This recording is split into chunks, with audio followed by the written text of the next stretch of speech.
Right గా details చూద్దాం. Hyderabad మాదాపూర్లోని cine hero నాగార్జునకు చెందిన ఎన్ కన్వెన్షన్ ను హైడ్రా అధికారులు కూల్చివేశారు.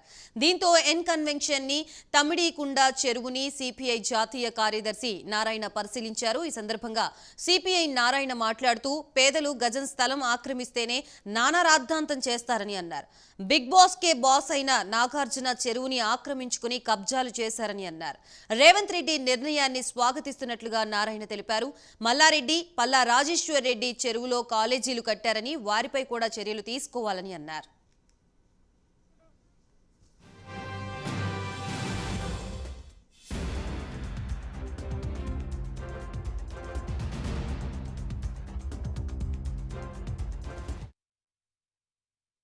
మొత్తం ఆక్రమించి నేనే కలిసి కట్టేశారు.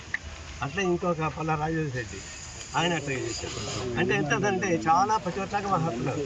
మేమేమి తప్పే చేయలేదు, తప్పంతా గవర్నమెంటే చేస్తామని చెప్తున్నారు. వాళ్ళు ఏమో చెరువులు ఇల్లు కట్టుకున్నారు, వ్యాపార సంస్థ పెట్టుకున్నారు, కాలేజీ పెట్టుకున్నారు, ఫంక్షన్ హాల్స్ పెట్టుకున్నారు. మేము చాలా శుద్ధ హరిచంద్రని చెప్పి చెప్తా ఉంటాం. ఇది ఎట్లా మాకు నాకు అర్థం కాదు. దీన్ని మేము పొలిటికల్ చేయదలుచుకోవాలి, వాళ్ళు పొలిటికల్ చూస్తున్నారు, మేము పొలిటికల్ చేయదలుచుకోవాలి. వాస్తవానికి హైదరాబాద్ చుట్టుపక్కల మొత్తం తీసేసి తప్ప సాధ్యం కాదు. రెండవది ఏంటంటే ఇప్పుడు వికారాబాద్ నుంచి ఇబ్రహీంపట్నం దాకా నాలా ఉంది. దాదాపు తిరిగి నాలా షాబాద్ నుంచి సార్ అక్కడే ఉంటుంది. కోర్టుకి వెళ్ళి స్టే తెచ్చుకుంటుంది, కరెక్ట్ కాదంటున్నారు, తను సపోర్ట్ చేస్తూ ఉంటారు.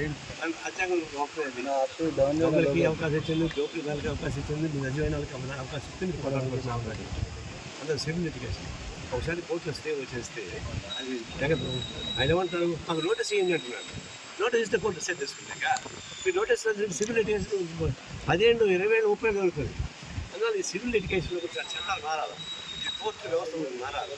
అన్నిటికీ ఒకటే ఏంటంటే గట్టిగా పద్ధతుల్లో అన్నిటికీ స్టే తీసుకుంటే కోర్టు న్యాయ వ్యవస్థ పంపాలి. కాబట్టి సివిల్ కేసు చాలా పెండింగ్ జరుగుతుంది. అవసరం డబ్బులు ఎవరైతే 50,000 నిర్మించుకోవచ్చు.